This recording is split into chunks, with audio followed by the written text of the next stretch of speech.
sebentar. Tunggu sebentar.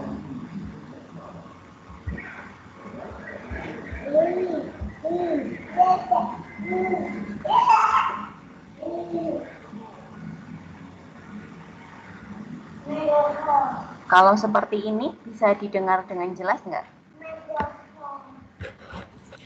Sudah terdengar jelas, Bu. Oke.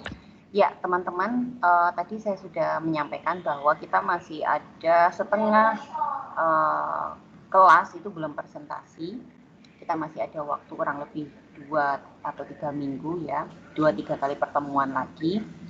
Untuk itu kita akan selesaikan presentasinya. Nah, untuk hari ini saya sudah menginformasikan ke Kormat ini, mata kuliah hormon, bahwa hari ini kita akan ada 8 sesi, bukan 8 sesi ya, 8 kelompok yang akan presentasi terbagi menjadi 2 sesi. Setiap sesinya akan dipersilakan 4 kelompok untuk presentasi, kemudian diskusi, kemudian dilanjutkan sesi yang kedua. Untuk itu silakan teman-teman yang bertugas disiapkan ya materinya untuk bisa di-share screen atau di-upload.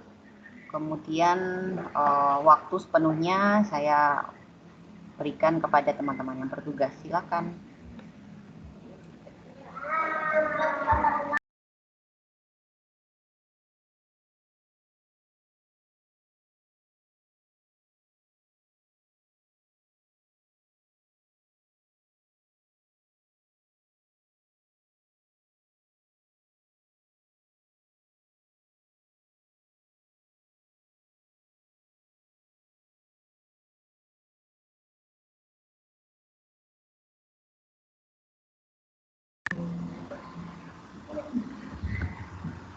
Halo, bisa? Adakah kendala untuk share screen?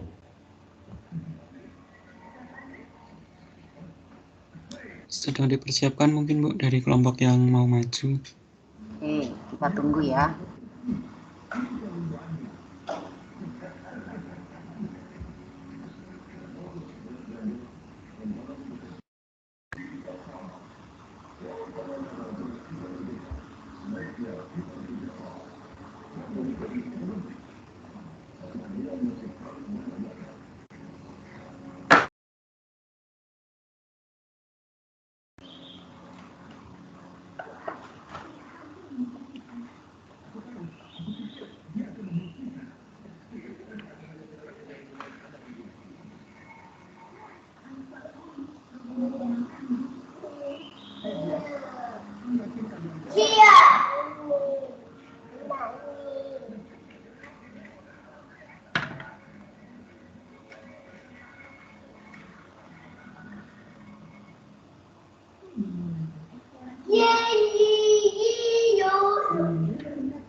Slide-nya sudah bisa ditampilkan.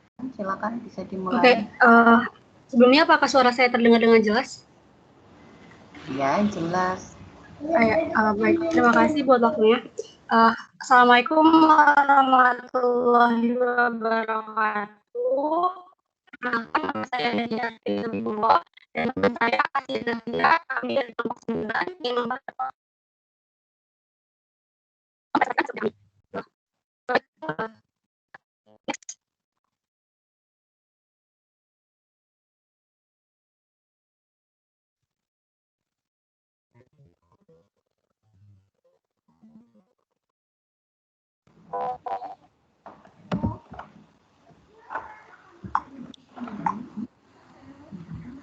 Kayaknya suara Nadia atau di saya saja ya, kayaknya agak putus-putus.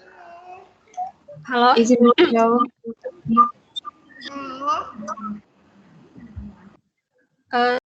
Sudah terdengar jelas belum ya? Ya, ini kedengaran. Oh ya, oke saya ulangi ya. Bismillahirrahmanirrahim. Assalamualaikum warahmatullahi wabarakatuh. kami dari kelompok 9 yang mempresentasikan hasil kerja kami. Maksudnya kerja yang kami ambil itu judul aplikasi ekstrak bawang merah terhadap pertumbuhan populasi tanaman jeruk manis. Next.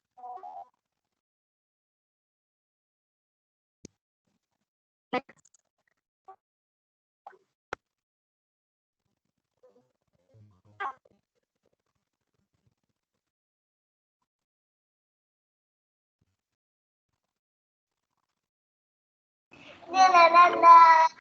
Di saya kok nggak kedengeran ya? Apa yang lain atau di saya doang? Emang Suaranya putus. Nadia putus-putus, Bu. Seperti robot. Memang nggak kedengeran ya? Terdengar, Bu, tapi putus-putus. Iya, terputus-putus.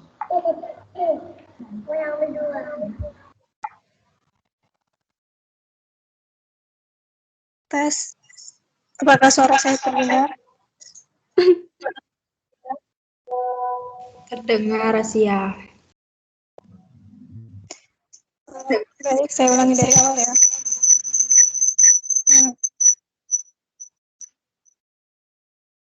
Assalamualaikum warahmatullahi wabarakatuh. Selamat siang, Bu Oci dan teman-teman semua. Jadi di sini kami dari kelompok 9 akan mempresentasikan jurnal yang akan kami bahas. Yang beranggotakan saya Asia Zakia dan Nadia Arfia Nita Wibowo. Jurnal yang kami bahas di sini adalah berjudul aplikasi ekstrak bawang merah terhadap pertumbuhan okulasi tanaman jeruk manis. Yang ditulis oleh Yundia Nengga dan Sumiati Tahudan.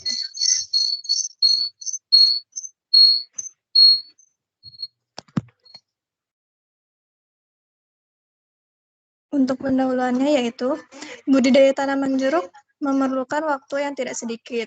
Oleh karena itu dilakukan berbagai cara untuk mempercepat perkembangbiakannya, salah satunya dengan cara okulasi. Nah, okulasi merupakan proses pertautan antara batang atas atau mata tempel dengan batang bawah terpilih.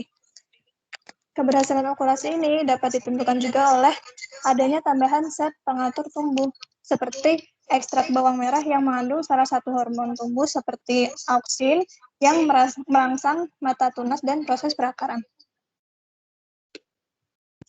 Untuk tujuan penelitiannya sendiri yaitu dilakukan untuk mengetahui pengaruh ekstrak bawang merah terhadap okulasi tanaman jeruk manis.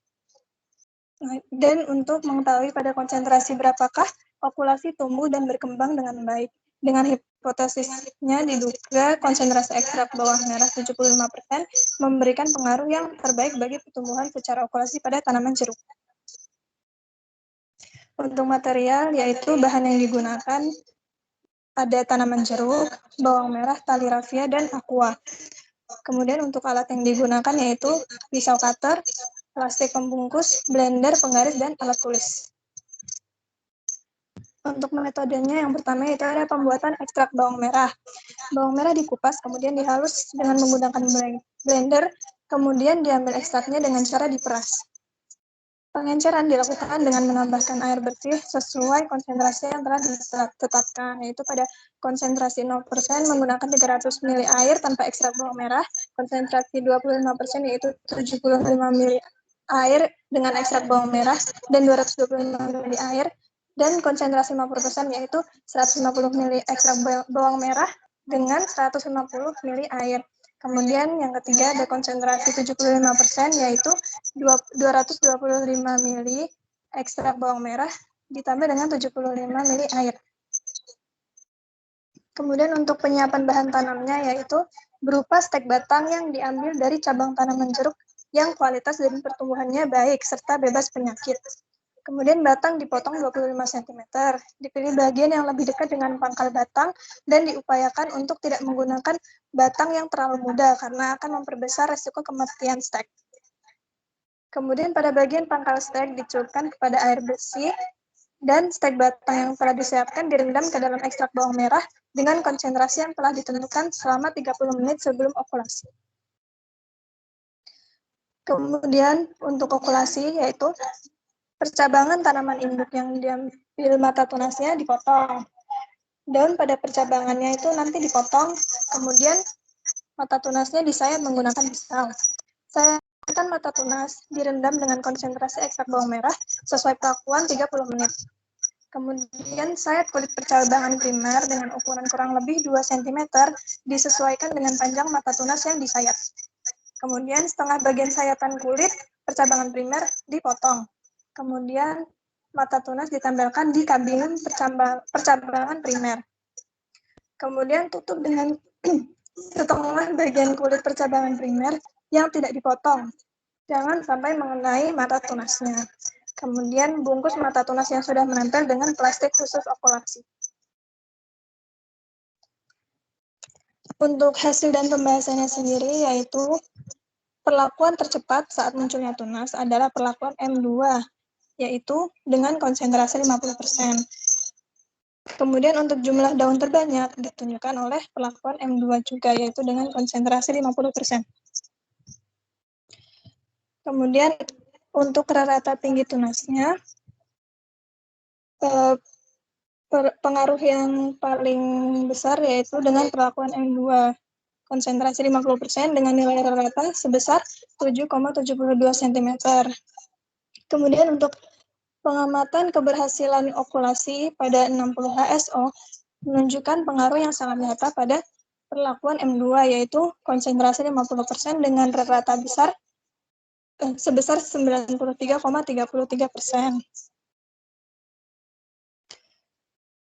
Untuk kesimpulannya yaitu ekstrak bawang merah berpengaruh nyata terhadap keberhasilan okulasi hidup. Kemudian untuk munculnya tunas, jumlah daun umur 30 HSO dan 60 HSO, tinggi tunas umur 30 HSO dan 60 HSO dengan konsentrasi ekstrak bawang merah terbaik bagi okulasi tanaman jeruk manis yaitu perlakuan M2 atau konsentrasi 50%. Sekian presentasi yang sudah saya jabarkan. Ya, terima kasih. Kita lanjut ke kelompok berikutnya ya. Silakan disiapkan kelompok berikutnya.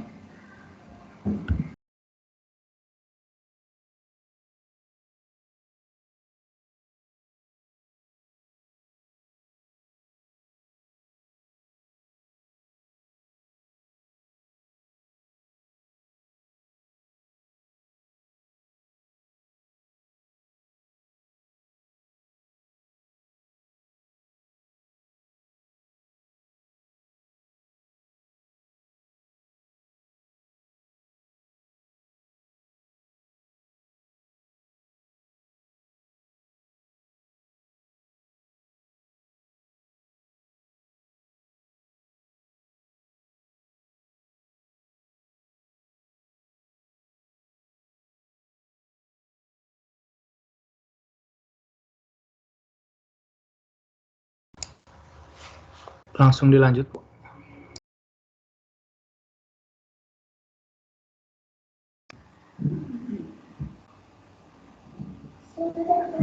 Ya, sudah kelihatan. Silakan dimulai.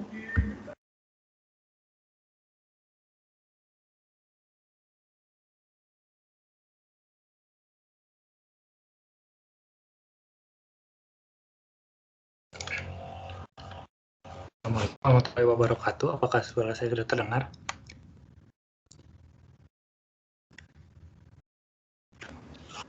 Ya, terdengar.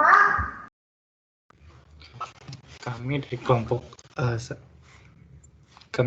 10 beranggotakan Irfan Muslim Hambari dan Fahri Akmal ingin mempresentasikan hasil dari review jurnal Phytohormone.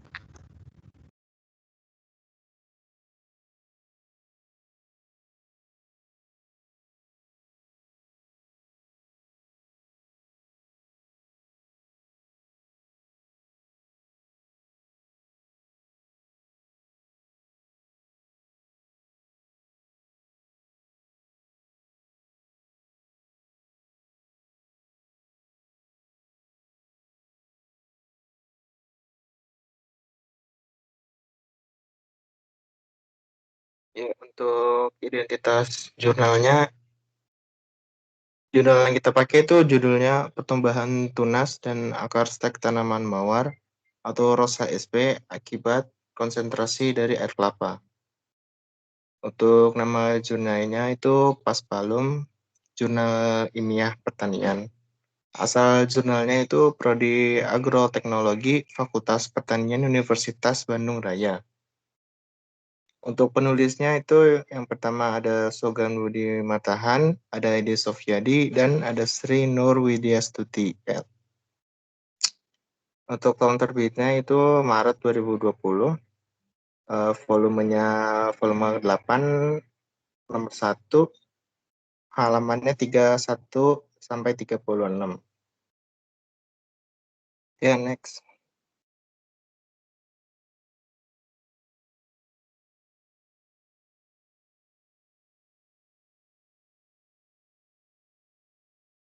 Ya, ini selanjutnya itu pendahuluan. Tanaman mawar itu jarang dibiarkan secara generatif, sehingga alternatif perbanyakan dilakukan secara vegetatif. Perbanyakan secara generatif memiliki kelemahan pada akar yang sulit tumbuh bersifat lemah.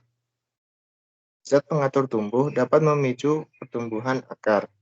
Air kelapa muda memiliki zat pengatur tumbuh alami seperti auksin 0,07 mg per liter, sitokinin 5,8 mg per liter, gibberellin, dan senyawa lain.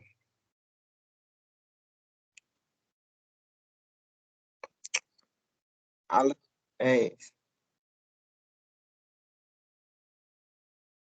Selanjutnya ada alat dan bahan yang digunakan.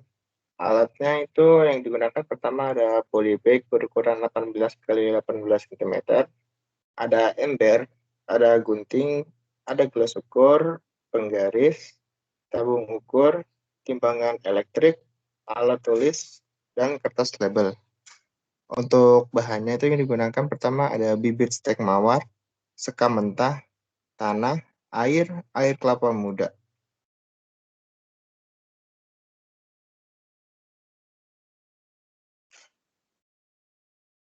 Untuk metode pelaksanaannya itu pertama mencampur bahan yang terdiri dari sekam mentah dengan tanah. Perlakuan yang diberikan adalah kontrol, itu konsentrasi 0%, ada konsentrasi air kelapa 10%, 20%, 30%, 40%, dan 50%. Penelitian menggunakan rancangan acak kelompok dengan 6 perlakuan dan 4 ulangan. Parameter yang diamati ada umur bertunas, ada jumlah tunas, jumlah daun, luas daun, panjang akar, dan volume akar.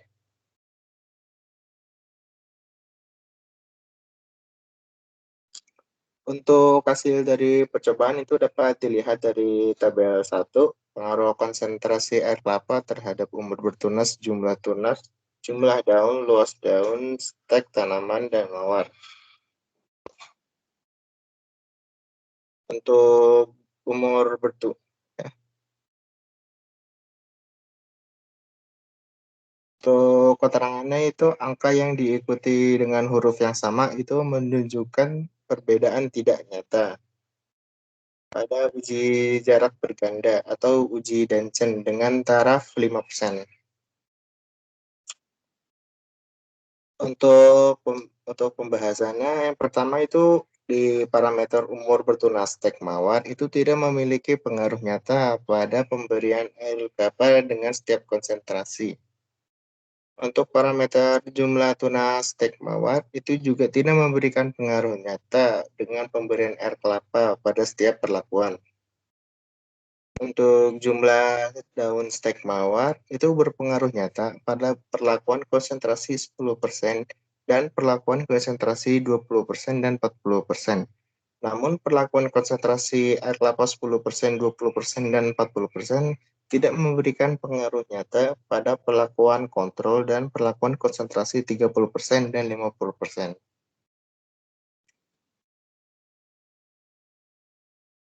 Untuk parameter luas daun stek mawar itu tidak memberikan pengaruh nyata pada pemberian konsentrasi air kelapa pada setiap perlakuan.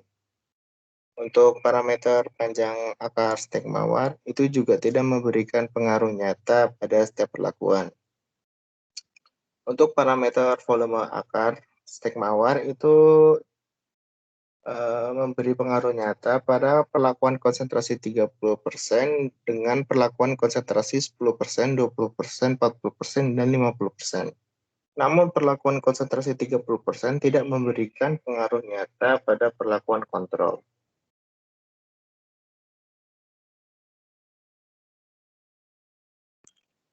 Hasil data perlakuan tidak menunjukkan pengaruh nyata pada kontrol pada setiap variabel pengamatan yang diduga. Yang pertama itu auksin endogen pada tanaman mawar yang telah mencukupi, sehingga pemberian auksin eksogen itu tidak memberikan pengaruh nyata. Dugaan yang kedua itu konsentrasi air kelapa yang kurang tinggi, sehingga kandungan ZPT dalam air kelapa kurang dapat merangsang pertumbuhan stek mawar. Dugaan yang ketiga itu waktu peredaman stek mawar dalam larutan air kelapa selama 6 jam itu kurang, sehingga penyerapan air kelapa oleh stek mawar belum optimal.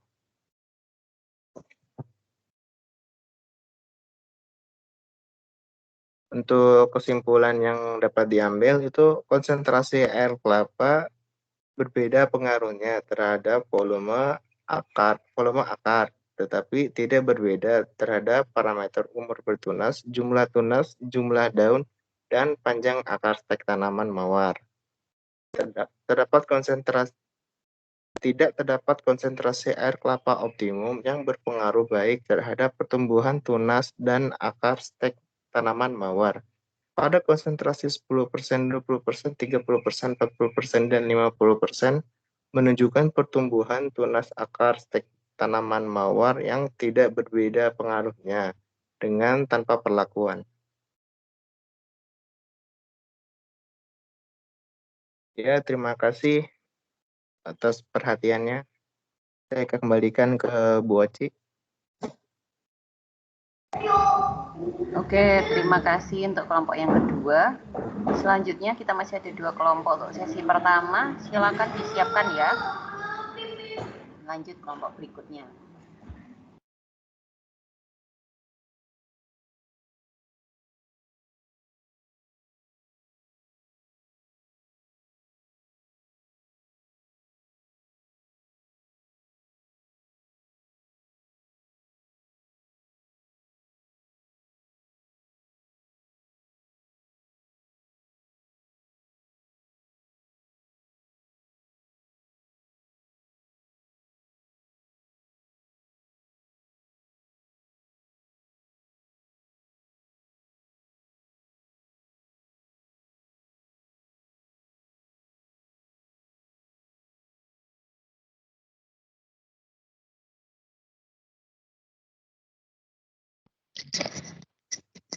Baik, apakah suara saya sudah terdengar? Sudah, Sally. Ya, Oke. terdengar dan terlihat jelas. Assalamualaikum warahmatullahi wabarakatuh. Selamat siang Bu Oci dan selamat siang teman-teman. Di sini saya dan Aditya Putrawardana akan mempresentasikan review jurnal Phytohormone.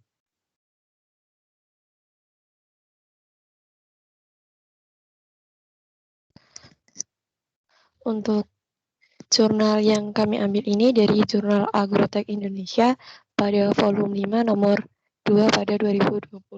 Untuk judul yang kami ambil yaitu pengaruh berbagai jenis zat pengatur tumbuh dan asal stek batang terhadap pertumbuhan vegetatif bibit tanaman tapak dara yang ditulis oleh Nuraini dan kawan-kawan.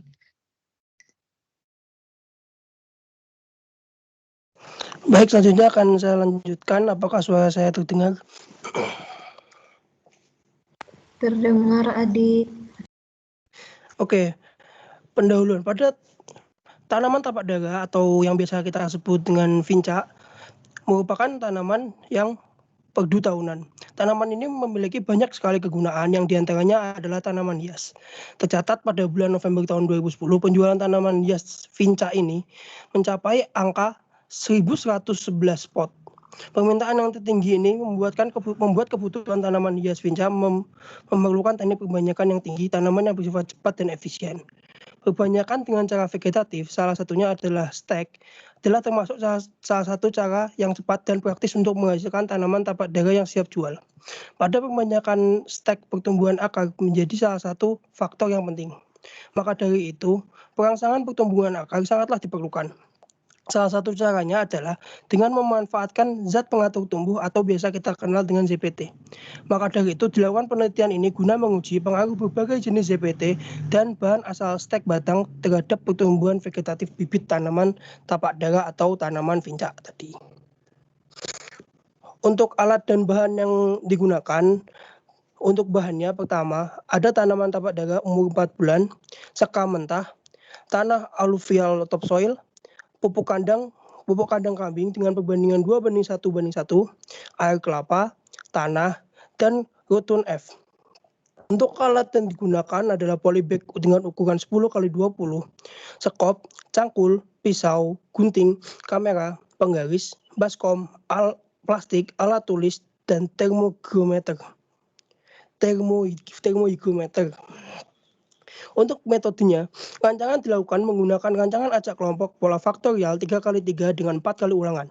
Faktor pertama adalah jenis pengatur tumbuh yang terdiri dari 3 taraf. Z0 adalah air, Z1 adalah air kelapa 100%, Z2 rotun F 100 ppm.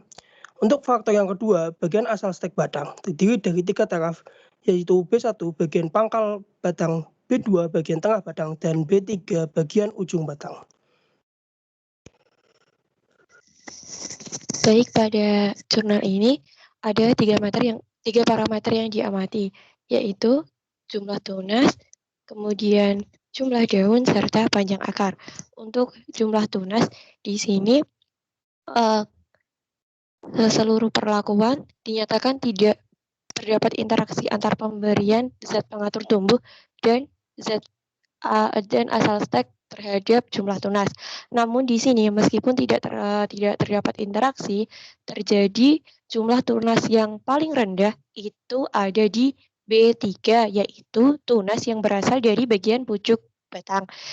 Kenapa demikian? Karena di sini bagian pucuk batang itu mengandung banyak hormon auksin yang berfungsi untuk terfokuskan pada pemajangan sel. Kemudian jumlah tunas tertinggi itu ada di B2. B2 ini bagian tengah batang. Di sini B2 meskipun paling tinggi, tapi diikuti dengan huruf yang sama, yang artinya tidak berbeda nyata dari B1. Kemudian selanjutnya,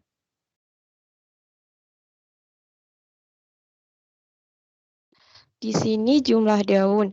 Jumlah daun berdasarkan uji Duncan juga tidak terdapat interaksi antara pemberian zat pengatur tumbuh dan asal stek batang. Namun di sini meskipun tidak terdapat interaksi antara zat pengatur tumbuh dan asal stek batang, terjadi jumlah daun yang paling tinggi, yaitu pada B3. B3 ini berasal dari bagian pucuk batang. Di sini ketika jumlah daunnya tinggi, maka semakin banyak fotosintat yang dihasilkan. Dan di situ ada dokumentasi dari jumlah daun ketiga bagian stek. Kemudian selanjutnya, pada panjang akar juga tidak terdapat interaksi antara pemberian zat pengatur tumbuh dan asal stek batang. Namun di sini meskipun tidak terjadi interaksi antara zat pengatur tumbuh dan asal stek batang, terjadi panjang akar tertinggi yang terdapat pada batang B3, asal stek B3. Asal stek B3 ini dari batang bagian ujung atau pucuk batang. Di sini mengalami pemanjangan akar yang paling tinggi karena terdapat hormon auksin yang juga berfungsi untuk meningkatkan ion hidrogen sehingga dapat menurunkan pH yang mampu mempercepat pertumbuhan akar. Dan di sini ada dokumentasi dari akar ketiga tunas tersebut.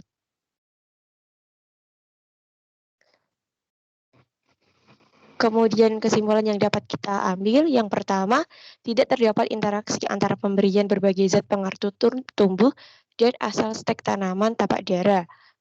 Untuk kesimpulan yang selanjutnya, terdapat pengaruh mandiri asal stek tanaman tapak dara terhadap jumlah tunas, jumlah daun, serta tinggi tanaman. Perlakuan terbaik terdapat pada asal stek batang tengah atau B2 yang memiliki tinggi rata-rata yang memiliki jumlah rata-rata tunas 100, kemudian dan jumlah tunas yang memiliki rata-rata jumlah tunas 1 dan 1,99 pada 2 minggu dan 4 minggu setelah tanam. Namun tidak berbeda nyata dari asal tunas yang berasal dari ujung batang. Sekian dari kelompok kami, kurang lebihnya kami mohon maaf. Wassalamualaikum warahmatullahi wabarakatuh.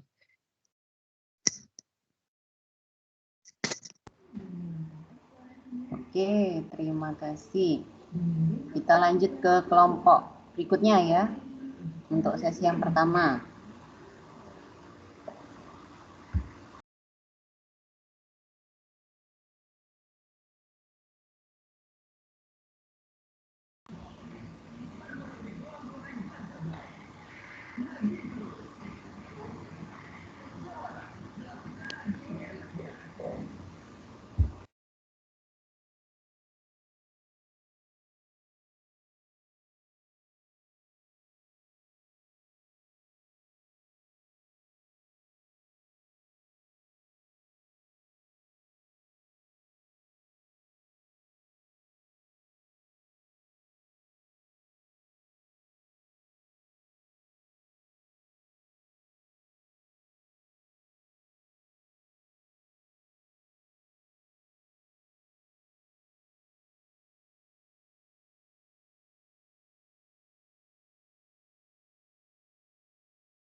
Ya, kelompok berikutnya kita masih ada satu kelompok lagi untuk sesi pertama ya. Sesi kedua nanti 3 kelompok karena katanya hari ini hanya 7 kelompok saja. Silakan disiapkan kelompok berikutnya.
Ditunggu share screen materinya.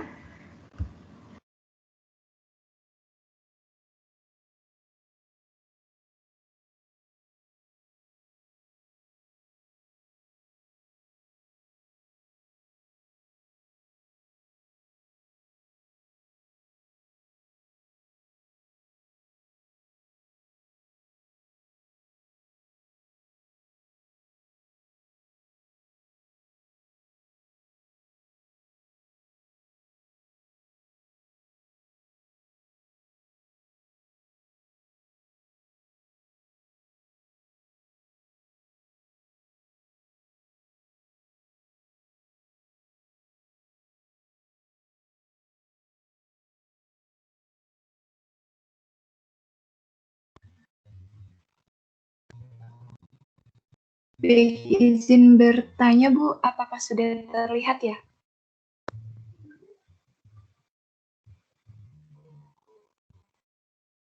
Sudah terlihat Teh.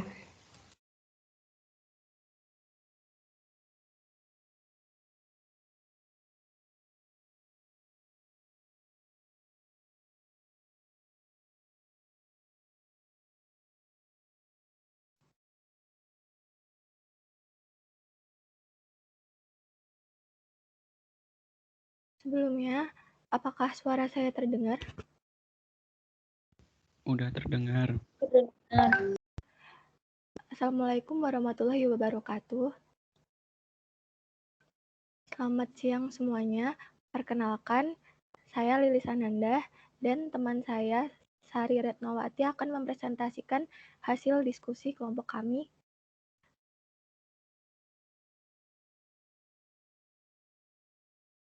Maaf Bu Oci, sebelumnya kami salah nulis kelompok kami kelompok 12.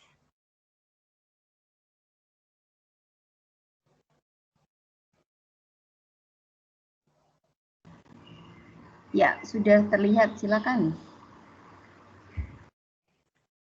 Jurnal yang kita bahas adalah respon hasil dan jumlah biji buah semangka Citrullus vulgaris dengan aplikasi hormon giberelin.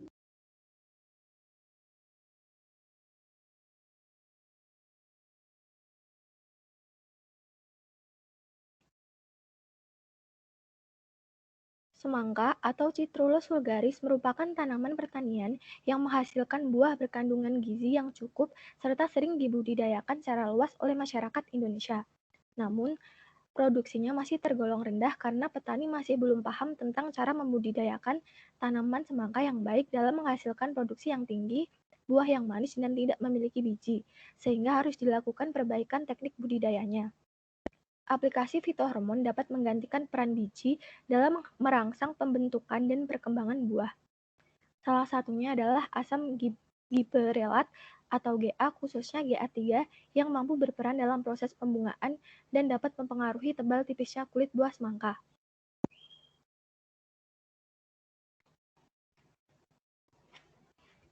Tujuan dari penelitian ini adalah mengetahui pengaruh GA3 dalam meningkatkan hasil dan kualitas buah semangka.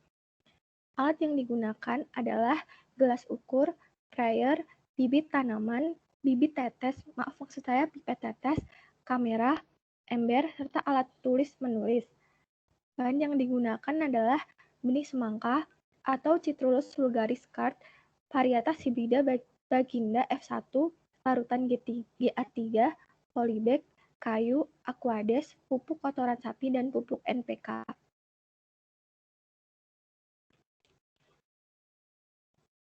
Next.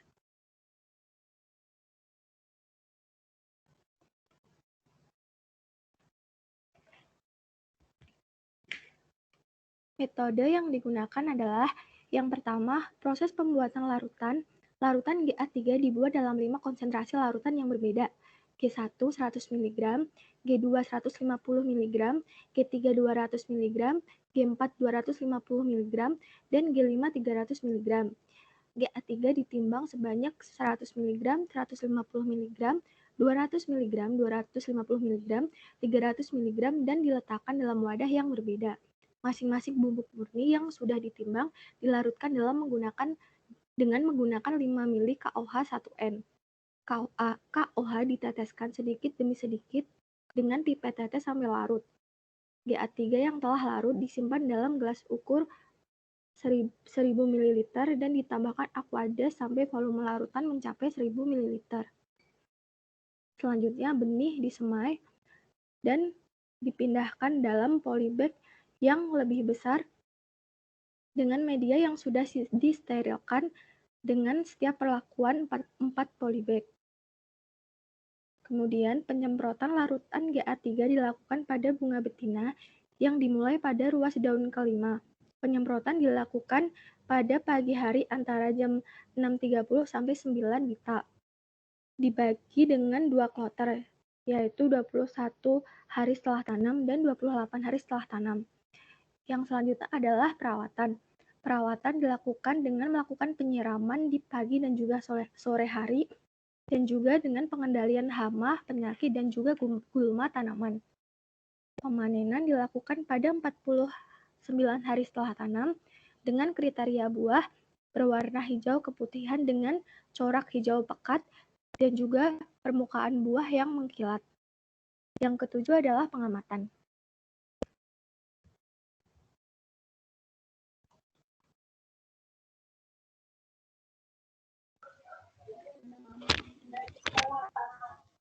Baik, selanjutnya di sini saya akan memaparkan hasil dan pembahasannya. Di tabel 1, di sini terdapat rekapitulasi hasil sidik ragam pengaruh aplikasi GA3 terhadap hasil dan kualitas semangka.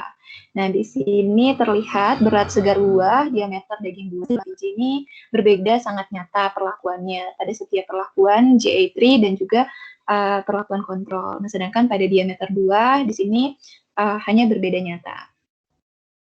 Selanjutnya, di sini dapat dilihat pada tabel 2, pengaruh pemberian GA3 terhadap rata-rata berat segar buah, diameter buah, dan diameter daging buah, dan juga jumlah biji semangka umur 49 hari setelah tanam.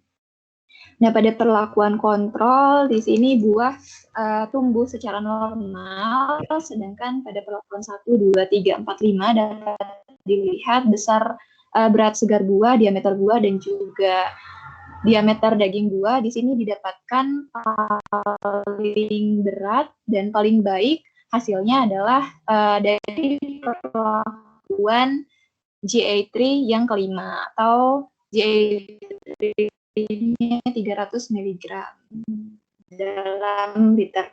Nah, untuk jumlah biji di sini dihasilkan paling sedikit ternyata didapatkan pada perlakuan yang keempat. Seharusnya didapatkan oleh perlakuan yang kelima karena pemberian GA3 ini dapat menghambat pertumbuhan biji. Jadi bijinya tidak dapat tumbuh dengan baik. Nah, tapi mungkin di sini disebabkan ada beberapa faktor, ada faktor eksternal dan juga faktor saat kita melakukan penelitian ini.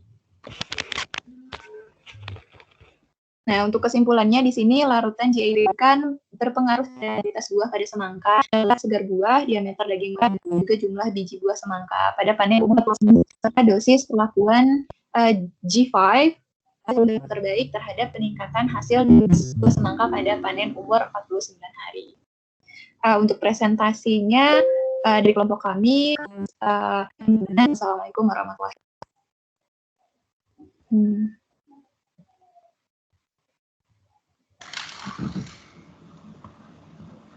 Oke, sudah selesai untuk sesi yang pertama ya. Untuk itu silakan apakah ada pertanyaan dari 4 topik artikel yang sudah teman-teman Anda sampaikan ini?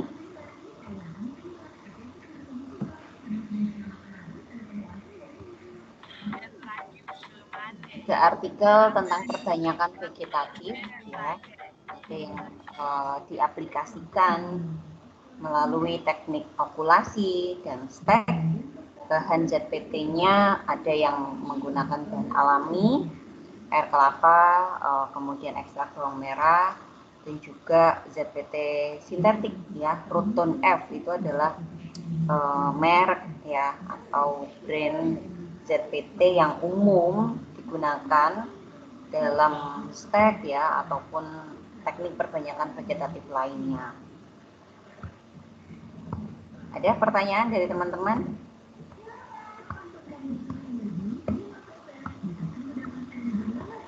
Oke, belum ada. Ya, berarti cukup jelas mungkin yang sudah disampaikan teman Anda bahwa untuk yang 3 topik pertama membicarakan mengenai aplikasi ZPT atau fitohormon pada perbanyakan vegetatif. Ya, memang di penerapannya banyak sekali penerapan fitohormon itu untuk perbanyakan tanaman, terutama perbanyakan vegetatif. Nah, perbanyakan vegetatif ini memang membutuhkan suatu zat yang dapat menginduksi percepatan pertumbuhan, ya.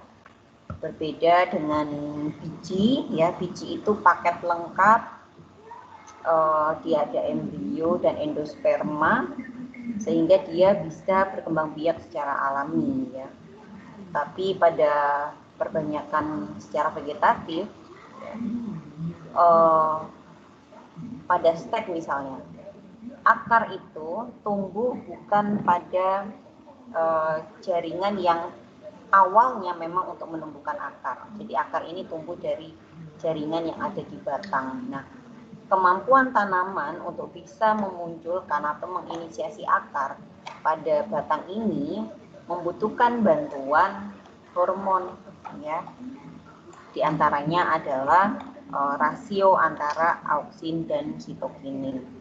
Nah, di mana asal auksin dan sitokinin ini? Secara alami, tanaman itu sudah mensintesis, ya, atau melakukan biosintesis auksin, sitokinin, dan juga hormon yang lain. Namun kadangkala untuk menginisiasi atau menginduksi suatu organ, ya, akar katakanlah, auksin atau sitokinin yang disintesa secara alami itu belum cukup, ya, untuk bisa memberikan respon, ya, pertumbuhan organ baru. Maka banyak sekali pengaplikasian ZPT atau hormon dalam teknik tersebut, ya, termasuk mengeksplor, ya, bahan-bahan alami apa saja yang memiliki kandungan aktif hormon. Di antaranya yang cukup marak digunakan adalah air kelapa, kemudian ekstrak bawang merah, kemudian ekstrak tomat, ya. Nah, bahan-bahan alami tersebut memang memiliki kandungan fitohormon, namun jumlahnya kita tidak bisa pastikan, ya, selalu sama di setiap kondisi bahan tersebut, ya. Misalnya pada air kelapa yang masih muda dengan yang sudah tua, kandungan auksin dan sitokininnya akan berbeda, ya.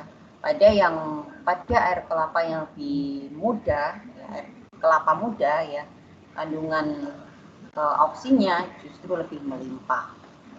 Begitu juga dengan ekstrak bawang merah, ya, perlu dilihat lagi atau perlu penelitian, ya, apakah bawang merah yang segar dengan bawang merah yang sudah disimpan beberapa waktu lamanya, kandungan fitohormonnya ini akan tetap stabil atau tidak. Nah, itulah yang kemudian pada penelitian kadangkala satu artikel, ya, yang membahas misalnya ekstrak bawang merah, mereka menemui perbedaan hasil, ya. Perbedaan hasil itu, ya, bisa dikarenakan karena asal dari bahan alami untuk mengekstrak fitohormon itu. Selain itu juga tadi teman Anda menyampaikan, kalau tidak salah yang ketiga itu stek, ya, stek tapak darah. Nah, hormon itu memang memberikan efek, ya, untuk menstimulasi pertumbuhan. Namun respon pertumbuhan itu juga bergantung dari kondisi, ya, asal bahan tanam.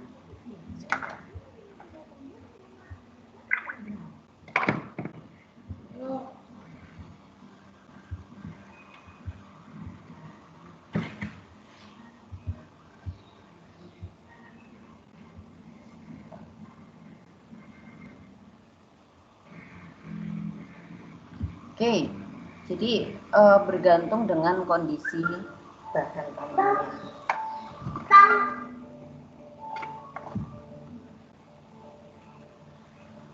Wait sebentar. Ya, tadi ada contoh yang bagus, ya, asal bahan tanam stek. dari batang yang pangkal, tengah dengan yang pucuk. Nah, asal bahan tanam ya, stek yang dari pangkal, tengah dan pucuk itu memiliki potensi pertumbuhan yang berbeda-beda ya. Pada proses inisiasi akar misalnya, kalau tidak salah di artikel tersebut justru yang dari pucuk itu yang memberikan pertumbuhan akar yang lebih panjang. Sedangkan kalau untuk tunas justru yang bagian tengah. Nah, hal itu menjadi faktor yang lain ya, yang dapat berinteraksi dengan pemberian hormon.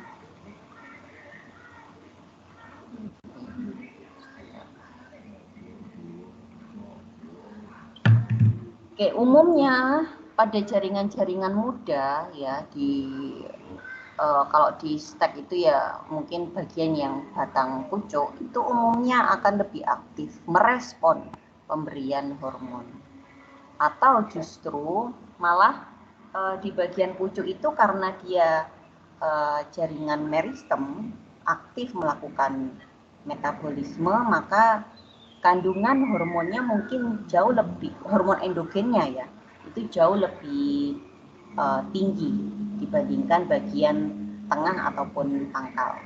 Sehingga kalau diberikan hormon eksogen ya dari luar dengan komposisi yang sama, bisa jadi tadi yang stek pucuk itu tidak memberikan respon positif karena jumlah hormonnya itu terlalu melimpah.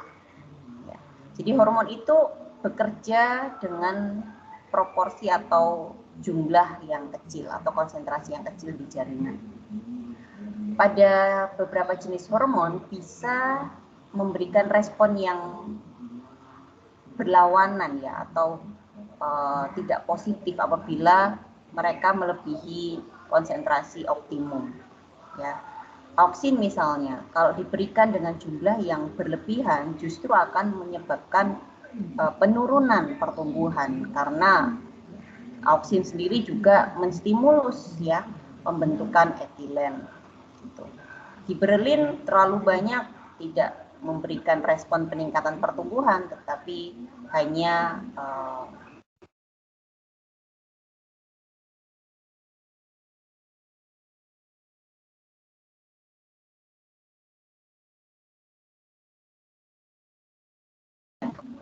hold on. Suara saya masih kedengeran nggak ya? Nah, jadi perbedaan jenis bahan alami dari fitohormon, kemudian asal bahan tanam itu akan menentukan bagaimana pola pertumbuhan ataupun respon pertumbuhan yang ditampilkan oleh tanaman. Kemudian untuk topik yang terakhir itu menarik ya, jadi aplikasi GA3 pada semangka. Nah, tujuannya adalah untuk memperbaiki pertumbuhan dan kualitas. GA3 ini banyak sekali diaplikasikan untuk menginduksi partenokarpi. Jadi yang disampaikan oleh kelompok yang terakhir tadi adalah kenapa kok buah semangka yang diberikan GA3 dengan konsentrasi yang paling tinggi itu selain buahnya lebih besar, kemudian diameternya ya lebih besar, kemudian bobotnya lebih tinggi, dan jumlah bijinya itu lebih sedikit. Nah, karena GA3 ini terlibat dalam rekayasa fertilisasi ya atau pembuahan ya. Pada tumbuhan angiosperma atau tumbuhan berbiji, umumnya mereka akan melakukan proses fertilisasi yang serupa ya. Jadi diawali dengan polinasi, jatuhnya serbuk polen ke putik, kemudian sel spermanya akan melebur ke sel telur. Itulah yang disebut dengan fertilisasi. Nah, setelah terbentuk zigot embrio itu, kemudian berkembanglah buah, di perkembangan buah. Namun adanya gibberellin yang diaplikasikan pada saat organ reproduktif tanaman itu muncul seolah-olah menggantikan ya proses fertilisasi itu. Tumbuhan merasa telah melakukan fertilisasi gitu ya. Jadi ilustrasinya itu dengan adanya GA3 itu seolah tumbuhan itu sudah merasa melakukan fertilisasi. Gitu. Karena GA3 ini menghalangi ya atau menggantikan proses sperma jatuh ke telur. Nah, untuk itu hasilnya adalah biji menjadi tidak terbentuk, ya. Ataupun kalau terbentuk dalam jumlah yang sedikit, ataupun dengan tekstur yang lebih fleshy. Nah, namun ovari tetap akan berkembang menjadi buah, gitu. Jadi ini banyak diterapkan, tidak hanya di semangka, di anggur ya, terutama buah-buah semusim yang berbiji banyak diterapkan. Oke, saya kira itu untuk sesi yang pertama. Kita lanjut ke sesi kedua, ada 3 kelompok untuk presentasi. Silakan disiapkan untuk bisa menyampaikan materinya. Silakan.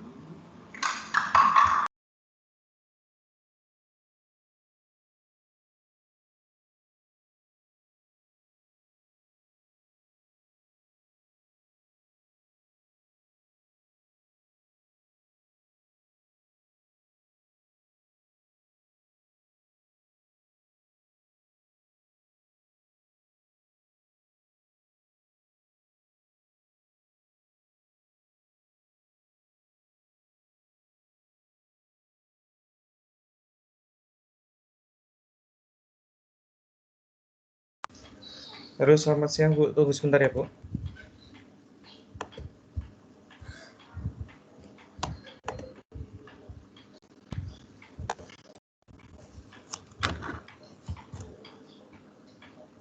Apakah sudah terlihat?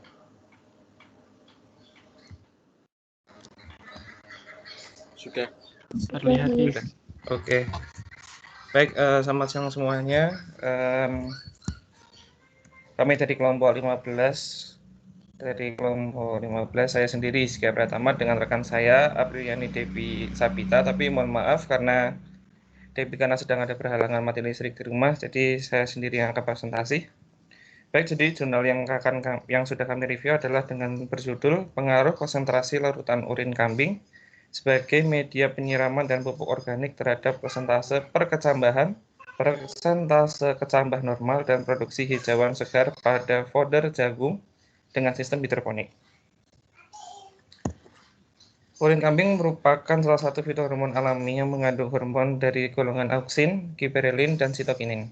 Secara fisiologis, fitohormon berfungsi dalam perkembangan dan diferensiasi sel yang dapat memacu pertumbuhan organ-organ tanaman seperti akar, tunas, dan meristem apikal lainnya.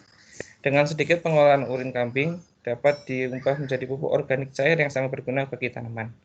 Pengolahan urin kambing sangat diperlukan untuk meningkatkan unsur hara dalam pupuk organik cair supaya dapat memenuhi kebutuhan unsur hara tanaman dan meningkatkan kesuburan tanah.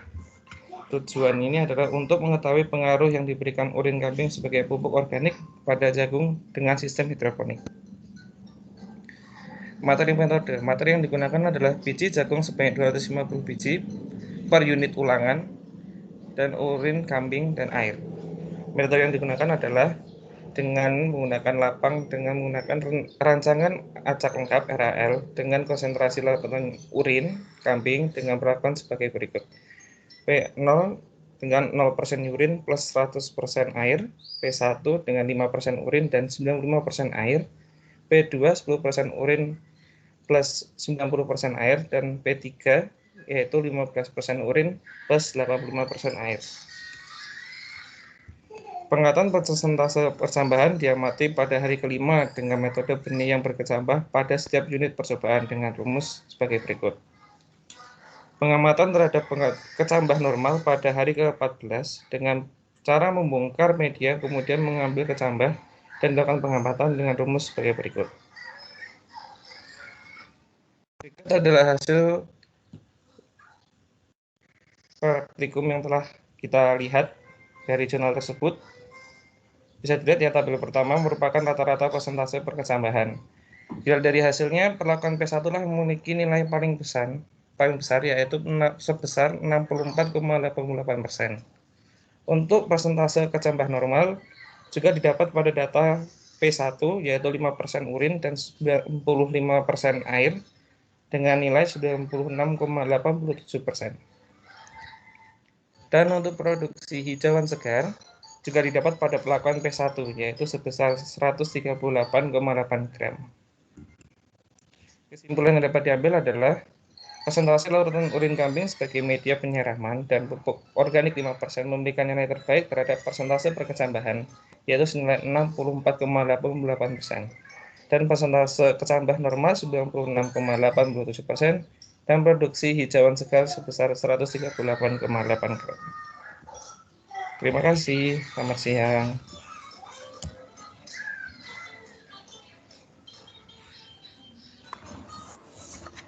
Oke, bisa ditampilkan judulnya halaman depan lagi nggak satu kali saja? Baik, Bu.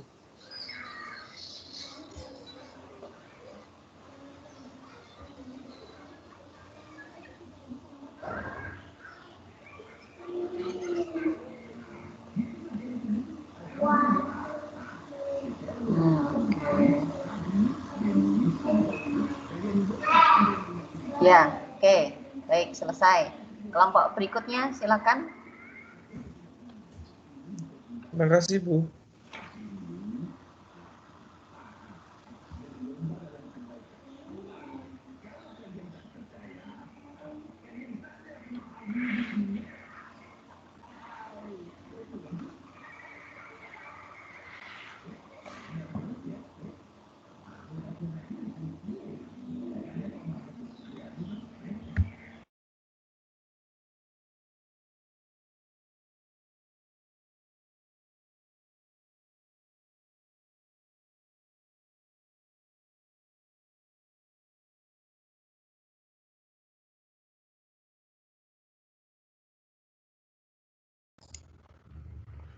Apakah sudah terlihat PPT-nya?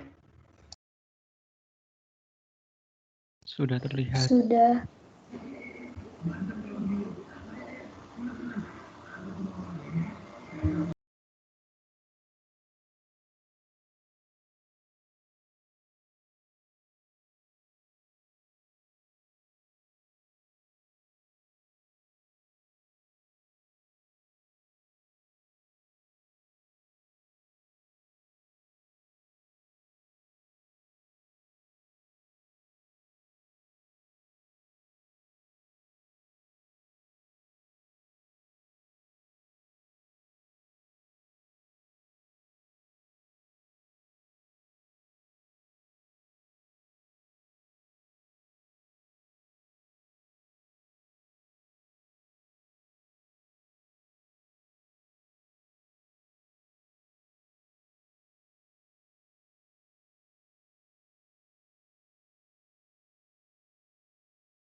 Sudah dimulai belum ini presentasinya? Kok tidak ada suara?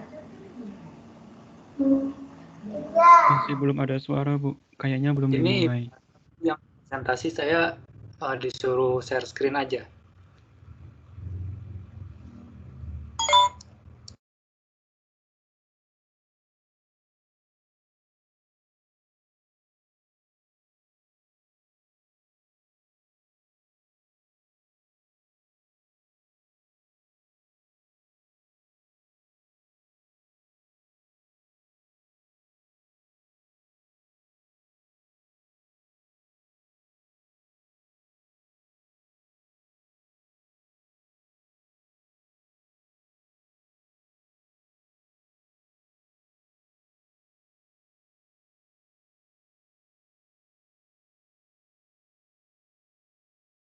Assalamualaikum warahmatullahi wabarakatuh.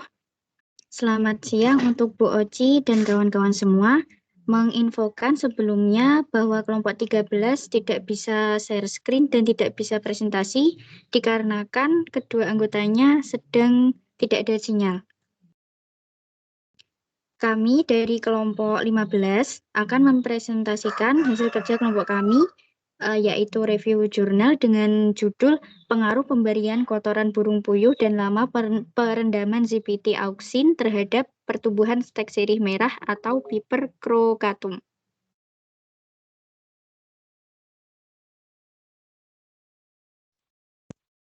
Yang pertama adalah pendahuluan. Perbanyakan tanaman sirih merah secara vegetatif dapat dilakukan dengan beberapa cara, yakni stek, cangkok, dan perundukan. Stek merupakan cara perbanyakan yang paling praktis. Untuk meningkatkan keberhasilan penyetekan, perlu mencoba penggunaan zat pengatur tumbuh atau yang disebut dengan ZPT. ZPT Ruton F dengan konsentrasi 750 ppm memberikan hasil yang cenderung lebih baik. Bahan aktif yang terkandung di dalam zat pengatur tumbuh Ruton F dapat merangsang pertumbuhan tanaman dengan baik. Pupuk organik atau pupuk kandang mengandung unsur hara lengkap yang dibutuhkan tanaman untuk pertumbuhannya juga. Tujuan dari penelitian ini adalah untuk mengetahui pengaruh pemberian kotoran burung puyuh dan lamanya perendaman ZPT auksin terhadap pertumbuhan stek sirih merah. Metode penelitian. Bahan yang digunakan adalah stek sirih merah, kemudian kotoran burung puyuh, dan yang terakhir adalah zat pengatur tumbuh ZPT auksin, bahan aktif asam asetat naftalena 3% dan asetamida 1 naftalena 0,75%. Alat yang digunakan adalah cangkul dan parang atau babat meter atau penggaris, bambu tipis, plastik sungkup tanaman, polybag, alat tulis, timbangan, kalkulator, alat triplek, cat, papan plot, patok sampel, dan tali plastik. Rancangan yang digunakan pada penelitian ini adalah rancangan acak kelompok, RAK.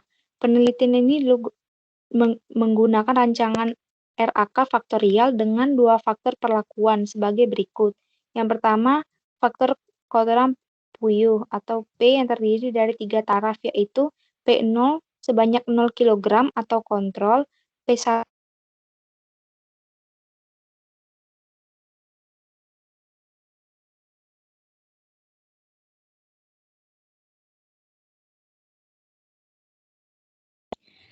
Faktor yang pertama yaitu faktor kotoran puyuh, yaitu P, yang terdiri dari 3 taraf, yaitu P0, P1, dan P2 dengan masing-masing 0 kilo, 0,3 kilo, 0,6 kilo. Faktor kedua yaitu faktor lama perendaman ZPT auksin dengan konsentrasi 2 cc per liter air yang terdiri dari 3 taraf, yaitu P0 dengan lama perendaman 10 menit, P1 lama perendaman 20 menit, dan P2 lama perendaman 30 menit. Next.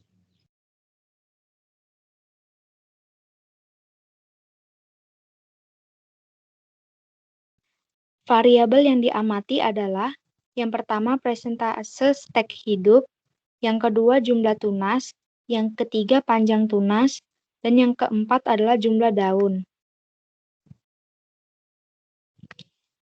Hasil dan pembahasan, yang pertama adalah presentasi stek hidup. Perlakuan lama perendaman zat pengatur tumbuh atau ZPT auksin memperlihatkan pengaruh tidak nyata, tapi tanaman tertinggi umur 60 hari setelah tanam dari perlakuan lama perendaman auksin terdapat pada perlakuan A3 dengan presentasi 94,44%, dilanjutkan dengan A2 dengan presentasi 94,44% dan A1 dengan presentasi 88,89%. Yang kedua, hasil dari jumlah tunas setelah 45 hari setelah tanam. Hasil tabel menunjukkan perlakuan lama perendaman ZPT auksin memperlihatkan pengaruh tidak nyata, tapi tertinggi tanaman umur 45 hari setelah tanam dari perlakuan ZPT auksin terdapat pada perlakuan A2 dengan banyak 1,5 tunas, dilanjutkan dengan A3 1,44 tunas dan A1 dengan 1,22 tunas.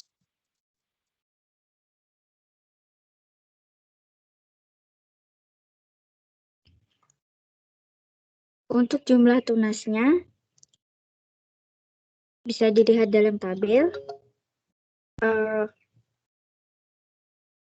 Dari sidik ragam dapat dilihat bahwa perlakuan kotoran burung puyuh dan lama perendaman zat pengatur tumbuh auksin tidak menunjukkan pengaruh nyata terhadap panjang tunas pada semua umur amatan. Interaksi kotoran burung puyuh dan lama perendaman zat pengatur tumbuh auksin tidak menunjukkan berpengaruh nyata terhadap panjang tunas. Dan dari tabel tersebut dapat dilihat bahwa jumlah tunas memperlihatkan pengaruh tidak nyata tetapi tertinggi dari perlakuan kotoran burung puyuh terdapat pada perlakuan P2 dilanjutkan dengan P0 dan P1. Perlakuan lama perendaman zat pengatur tumbuh auksin memperlihatkan pengaruh tidak nyata tapi tertinggi tanaman umur 60 hari setelah tanam dari perlakuan ZPT auksin terdapat pada perlakuan A3 yaitu 2,44 tunas, dilanjutkan dengan A2 2,00 tunas dan A1 1,72 tunas.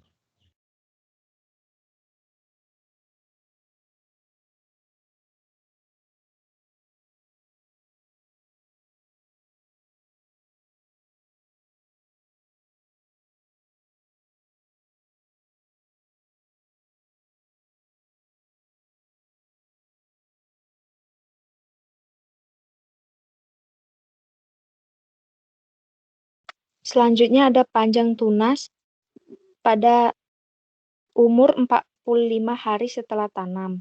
Perlakuan lama perendaman zat pengatur ZPT auksin memperlihatkan pengaruh tidak nyata, tetapi tanaman tertinggi umur 45 hari setelah tanam dengan perlakuan ZPT auksin terdapat pada perlakuan A2 dilanjutkan dengan A1 dan A3. Kemudian panjang tunas pada umur 60 hari setelah tanam dapat dilihat pada tabel. Perlakuan lama perendaman ZPT auksin memperlihatkan pengaruh tidak nyata, tetapi tanaman tertinggi umur 60 hari setelah tanam pada perlakuan ZPT auksin terdapat pada perlakuan A2 dilanjutkan dengan A1 dan A3. Jumlah daun pada umur 45 hari setelah tanam dapat dilihat pada tabel. Perlakuan lama perendaman zat pengatur tumbuh ZPT auksin memperlihatkan pengaruh tidak nyata, tapi tanaman tertinggi umur 45 hari AST dari perlakuan ZPT auksin terdapat pada perlakuan A1 dilanjutkan dengan A2 dan dilanjutkan dengan A3. Kemudian jumlah daun pada umur 60 hari setelah tanam dapat dilihat pada tabel 7, di mana perlakuan lama perendaman ZPT auksin memperlihatkan pengaruh tidak nyata. Tetapi tanaman tertinggi umur 60 HST dari perlakuan ZPT auksin terdapat pada perlakuan A2 dilanjutkan dengan A1 dan A3.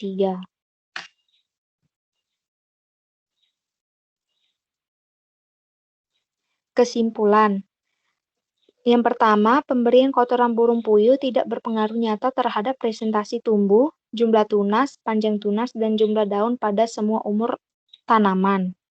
Yang kedua, pemberian lama perendaman ZPT auksin tidak berpengaruh nyata terhadap presentasi tumbuh, jumlah tunas, panjang tunas, dan jumlah daun pada semua umur tanaman.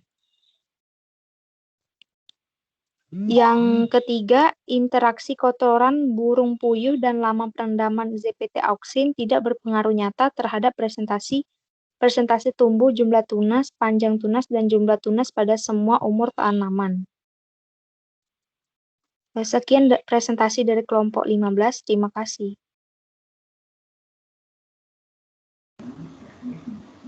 Oke, masih adakah kelompok yang akan presentasi? Izin menjawab ada, Bu. Oke, ya silakan disiapkan. Baik, Bu, mohon tunggu sebentar.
Izin menyampaikan.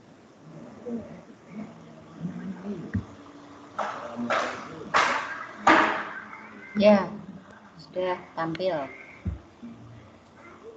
Baik, Bu. Terima kasih. Minta tolong Irfan mungkin bisa di full screen.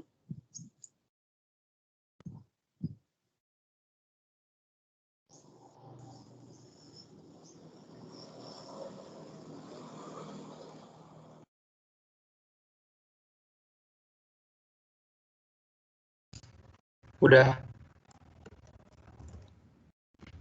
Oke, terima kasih. Sebelumnya, Assalamualaikum warahmatullahi wabarakatuh. Selamat siang. Perkenalkan, kami dari kelompok 14, dari saya sendiri, Muhimmatul Ifadah, dan juga Muhammad Lutfi Alvina Listia. Sebelumnya saya mohon maaf, Bu, tadi ada kendala. Dan juga saya ingin menyampaikan kalau teman saya, Lutfi, sedang terkendala sinyal karena ada pemadaman total di 5 kecamatan di daerahnya. Baik, saya mulai. Next.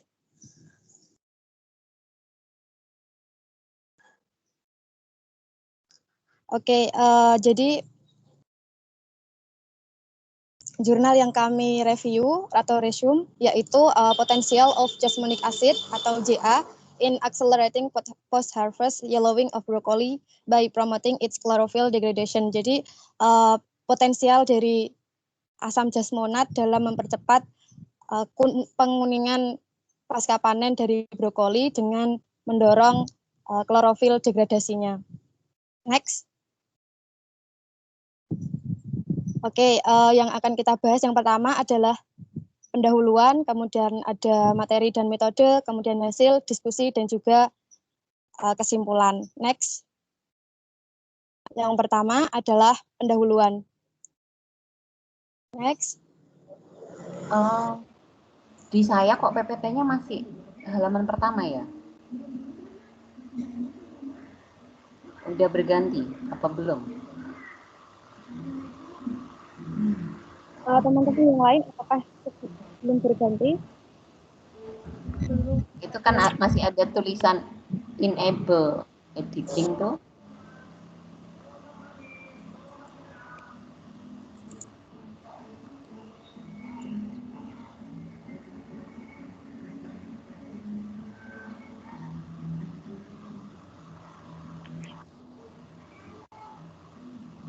Coba di slideshow PPT-nya. Iya, Bu, mohon maaf. Ini udah di slideshow, Bu. Cuman coba. Iya. Dari halaman judul coba ya. Sebelum introduction. Ini, Bu. Atasnya lagi yang ada screenshot jurnalnya. Ini. Oke, dari situ ya. Mohon maaf Bu, apakah diulang? Ya, kalau ini kelihatan sudah berganti. Iya Bu, terima kasih Bu. Oke teman-teman, jadi jurnal yang kami angkat yakni dari berjudul Potensi Asam Jasmonat dalam mempercepat penguningan pasca panen brokoli dengan mendorong klorofil degradasinya. Jurnal ini ditulis oleh Fang dan kawan-kawan pada tahun 2020. Next.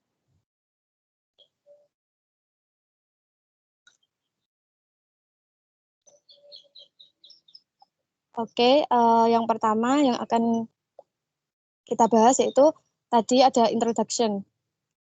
Jadi brokoli sendiri itu merupakan tanaman pangan yang penting secara global dan dihargai sebagai nutrisi esensial dan senyawa bioaktifnya seperti vitamin C, karoten, dan lain-lain. Sedangkan fenotip dari brokoli sendiri memiliki kelompok kuncup bunga kompak yang belum mekar dan cenderung cepat menguning dalam suhu lingkungan biasa sebagai pembatasnya begitu. Dan oleh karena itu memahami mekanisme menguning atau penguningan pada brokoli dan cara mengaturnya sangat penting baik untuk menambah pengetahuan ilmiah maupun untuk mengurangi kerugian ekonomi dalam industri brokoli. Dan JA sendiri atau asam jasmonat merupakan salah satu fitohormon yang banyak dilaporkan memiliki pengaruh terhadap degradasi klorofil pada brokoli. Next. Oke, sekarang memasuki material dan metode. Yang pertama adalah bahan tanaman dan perawatan pasca panen.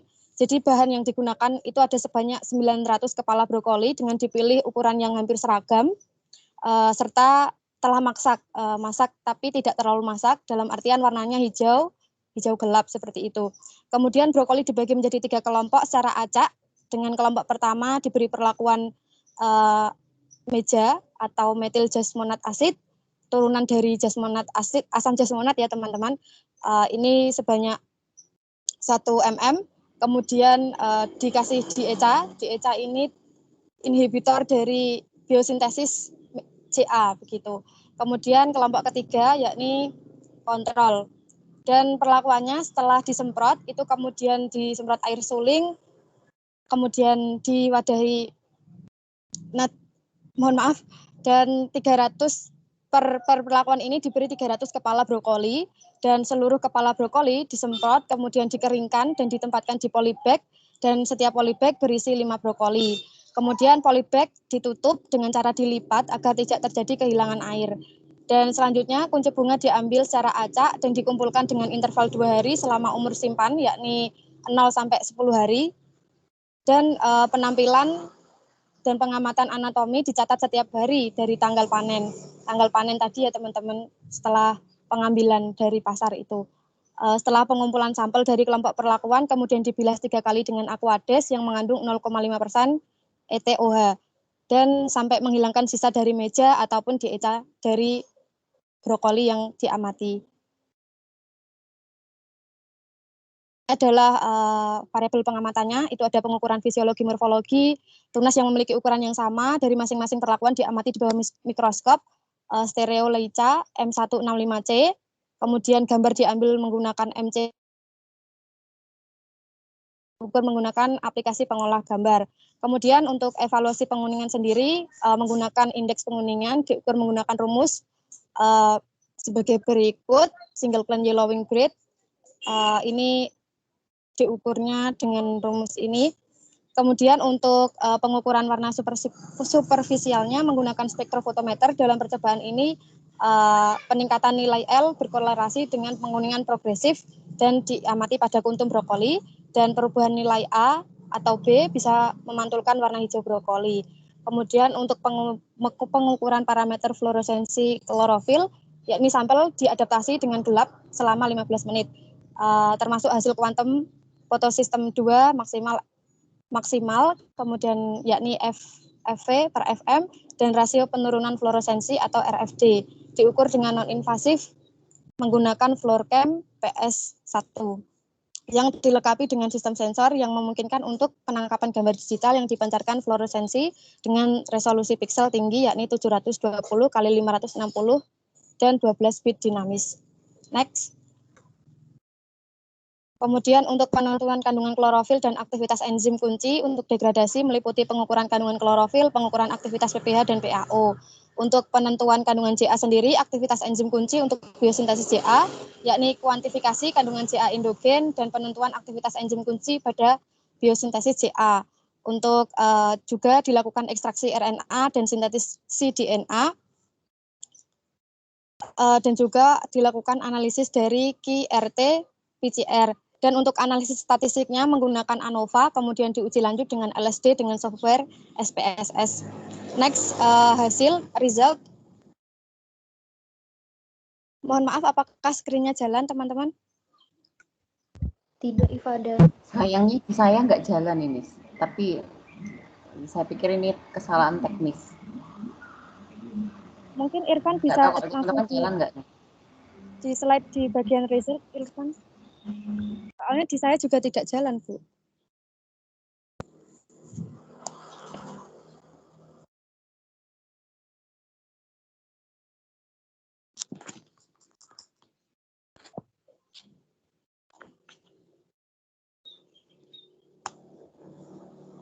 Baik, untuk hasilnya sendiri, yang pertama itu parameter yang diamati itu pengaruh perlakuan yang berbeda, yakni 3 perlakuan tadi terhadap penampilan dan juga kuncup bunga dari brokoli. Ini dapat dilihat yang A ini mewakili kontrol, B ini sebentar. Yang A ini maaf, A ini perlakuan DHA, yang B ini kontrol, sedangkan yang C ini perlakuan dengan metil jasmonit acid. Dan berdasarkan pengamatan menggunakan mikroskop tadi, elektron anatomi, didapatkan hasil bahwa kuncup brokoli segar ini bentuknya oval, berwarna kuning kehijauan di bagian dasar, kemudian gelap pada bagian atas. Dan proses menguning ini tidak disebabkan karena pembungaan dan juga perkembangan fisiologinya lagi ya, tetapi disebabkan oleh perubahan pigmentasi. Kemudian ini juga dapat dilihat hasil pada gambar G, pada variabel kontrol, kemudian di ECA dan juga meja, ini dapat dilihat perubahannya sangat signifikan. Next. Kemudian yang selanjutnya yakni masih pengaruh perlakuan yang berbeda terhadap penampilan dan kuncup bunga. Pada diagram H, ini adalah yellowing index atau indeks kuning, penguningan, dan juga red, yellowing red. Ini dapat diambil kesimpulan bahwa pada tanaman kontrol, penguningan itu dimulai pada hari ke-6, sedangkan pada yang diberi perlakuan meja, itu penguningan dimulai pada hari ke-4, 2 hari lebih cepat. Kemudian yang diberi perlakuan DHA itu menguningnya dimulai pada hari ke-8, yakni 2 hari lebih lambat jika dibandingkan kontrol. Kemudian dapat diambil kesimpulan bahwa perlakuan meja ini secara signifikan dapat meningkatkan kekuningan brokoli, sedangkan efek dari perlakuan DHA justru sebaliknya. Kemudian pada diagram I dan juga J, berdasarkan nilai L ya, ini diukur menggunakan spektrofotometer atau chroma spektro. Terus ini didapatkan nilai L, perlakuan meja secara signifikan lebih tinggi pada hari ke-6, namun peningkatan perlakuan DHA lebih kecil dibandingkan 2 perlakuan lain, terutama selama 8 hari pertama masa simpan. Kemudian nilai min A per B brokoli juga penurunan terbesar dengan perlakuan meja, sedangkan DHA secara signifikan lebih tinggi. Next, selanjutnya pengaruh perlakuan yang berbeda pada parameter fluoresensi klorofil, yakni ini dapat dilihat pada gambar A, B maupun C. A ini mewakili, C ini mewakili perlakuan dengan menggunakan meja. Ini dapat dilihat berdasarkan nilai hasil kuantum imun maksimum FV per FM, itu brokoli dengan status fisiologis yang baik itu sesuai dengan area berkode hijau atau area A atau dan juga B sebagai kontrol. Namun pada hari ke-8 masa simpan, brokoli yang diberi perlakuan meja memiliki perbedaan yang mencolok dibandingkan 2 lainnya, yakni pada gambar 8D itu sudah merah. Dan nilai RFD ini dari semua perlakuan terjadi penurunan tren yang secara keseluruhan, ini dapat dilihat pada gambar E. Ini nilainya itu turun semua, baik kontrol maupun diberi perlakuan meja maupun DHA. Tetapi nilai RFD dalam sampel yang diperlakukan dengan meja itu lebih tinggi dibandingkan dengan kontrol dan sampel. yang diberi perlakuan dengan DECA, khususnya itu selama hari kedua dengan hari keempat di masa simpan. Next. Kemudian untuk pengaruh perlakuan yang berbeda atau 3 perlakuan tadi terhadap kandungan klorofil, aktivitas enzim dalam degradasi klorofil, ekspresi gen terkait. Penurunan total klorofil ini dapat dilihat pada grafik total klorofil konten pada grafik A, itu pada semua perlakuan ya. Tetapi pada unit perlakuan meja mengalami penurunan secara tajam sejak hari kedua, sedangkan di ECA itu cenderung lebih bertahap, jadi tidak langsung turunnya secara tajam begitu. Kemudian untuk penurunan klorofil A dan B ini dapat dilihat pada diagram B dan C, itu cenderung mengalami penurunan, tetapi terutama di 6 hari pertama masa simpan begitu. Tingkat penurunan dengan amplitudo klorofil A dan B ini yang diperlakukan dengan meja secara signifikan lebih tinggi daripada kontrol, sedangkan degradasi klorofil secara efektif diatasi dengan perlakuan di ECA. Next. Kemudian untuk ekspresi K-enzim atau aktivitas K-enzimnya dalam degradasi klorofil itu ada K-enzim PPH dan juga PAO. Ini adalah 2 enzim kunci yang banyak diteliti dapat mempengaruhi yang berpengaruh dalam proses biosintesis JA. Nah, pada D ini atau K-enzimnya PPH ya, dengan semua perlakuan itu menurun pada awalnya, kemudian naik terus turun kembali. Namun aktivitas sampel dengan perlakuan meja itu secara signifikan lebih tinggi dibandingkan dengan perlakuan lain, terutama di 4 hari pertama masa simpan. Sementara tidak ada puncak yang jelas dengan perlakuan DECA yang secara signifikan lebih rendah dibanding perlakuan lain, kecuali untuk hari keempat ya. Ini pada diagram D dapat dilihat. Jadi DECA ini tidak memiliki puncak yang jelas aktivitas dari PPH-nya begitu, dibandingkan dengan perlakuan meja itu yang sangat tajam naik terus turun lagi begitu. Kemudian aktivitas PAO juga mengalami penurunan pada awal, kemudian naik kembali dan turun kembali. Puncak aktivitas dari sampel perlakuan meja terjadi 2 hari lebih cepat dibandingkan kontrol, dan ini sebaliknya dengan meja itu lebih lambat dibandingkan kontrol untuk puncaknya begitu. Next. Yang selanjutnya adalah pengaruh perlakuan yang berbeda pada kandungan klorofil. Ini adalah gen terkaitnya begitu. Nah, gen-gen terkait dalam penurunan atau degradasi klorofil itu ada. Yang pertama itu dapat dilihat pada diagram F, itu ekspresi BOPPH pada klorofil pada brokoli yang diberi perlakuan meja secara signifikan lebih tinggi dibandingkan dengan perlakuan lain selama waktu yang sama. Sedangkan tingkat ekspresi BOPAO yang diberi perlakuan dengan meja menunjukkan peningkatan yang signifikan ya, khususnya pada tahap selanjutnya, yakni mencapai 3,97 kali sampai 4,25 kali dari kontrol pada hari 6 dan 8 dari umur simpan pada masing-masingnya begitu. Kemudian tingkat ekspresi dari BONYC1 dalam sampel kontrol tidak berubah secara signifikan selama 6 hari, ini dapat dilihat pada diagram H. Selama 6 hari pertama masa simpan ya, tetapi meningkat setelah 6 hari masa simpan, dan perubahan keseluruhan pada sampel yang diperlakukan meja tidak berbeda dengan hasil kontrol meskipun dengan peningkatan amplitudo yang lebih besar pada hari ke-8 ya pada meja masa simpannya. Kemudian ada brokoli yang diberi perlakuan meja untuk ekspresi BONYC-nya. Next. Selanjutnya yakni efek dari perlakuan yang berbeda terhadap kandungan JA endogen, aktivitas K-enzim dalam biosintesis JA, dan juga ekspresi gen terkait. Yang pertama dapat dilihat perlakuan meja secara signifikan itu mendorong sintetis endogen JA atau asam jasmonat ya. Sedangkan perlakuan DECA itu menghasilkan efek yang sebaliknya. Itu dapat dilihat pada gambar A, JA konten, diagram A ya maaf, itu yang perlakuan DECA itu menurun tajam begitu, tetapi yang meja itu naik. Kemudian aktivitas enzim AOC pada perlakuan kontrol secara relatif pada level tetap selama 4 hari masa simpan, dan puncaknya itu pada hari ke-8 pada perlakuan meja sendiri juga sama, dan pada perlakuan DECA aktivitas enzim AOC dan kontrol mirip selama 6 hari, tetapi selanjutnya perlakuan DECA itu lebih stabil dan tidak terlihat ya aktivitas puncaknya secara jelas. Jadi enzim AOC dan OPR sendiri ini tuh enzim yang meregulasi sintesis dari JA begitu. Dan pada perlakuan DECA, aktivitasnya ini tidak terlihat begitu signifikan. Dan untuk aktivitas OPR sendiri itu pada brokoli yang diberi perlakuan meja itu mirip dengan kontrol, di mana sampel yang diberi perlakuan meja lebih aktif daripada kontrol selama tengah-tengah masa simpan, hari ke-4 sampai 5 itu, dan sampel yang diberi perlakuan DECA, aktivitas OPR-nya secara konsisten lebih rendah daripada kedua perlakuan, yaitu perlakuan kontrol dan juga meja. Next. Yang selanjutnya itu adalah ekspresi gen terkait dari sintesis JA.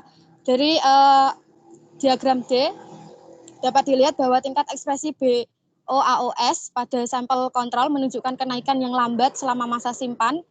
Brokoli dengan perlakuan meja menunjukkan ekspresi BAOS yang lebih tinggi selama periode yang sama, terutama pada hari ke-4 dan ke-6. Tetapi tingkat ekspresi BOAOS yang diberi perlakuan DECA itu tidak naik tajamnya itu pada hari ke-8 dan ke-10 masa simpan. Kemudian ekspresi BOAOC2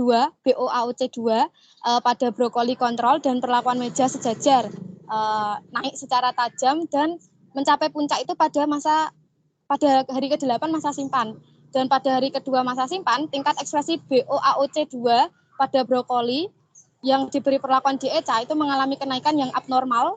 Itu dapat dilihat pada diagram E, abnormal ya pada hari kedua itu yang diberi perlakuan DECA.